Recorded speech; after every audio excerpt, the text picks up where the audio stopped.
দরজাল সে বলিবে কে জান্নাতে গো যাবে,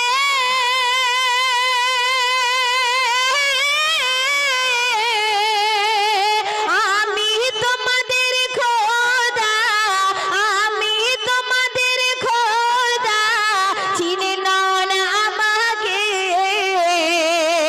আমাকে খোদা বলে সিজদায় যাও না ঝুঁকে। তাহলে তোর চোখে যেতে হবে না, আমাকে আল্লাহ বলে মেনে নাও না, চিন্তা কিছু করিস না, আমি যেই তোদের রব্বানা। আসিবে দুনিয়ায় দরজাল, মুমিন মুমিনা কিসে করবে না যে হা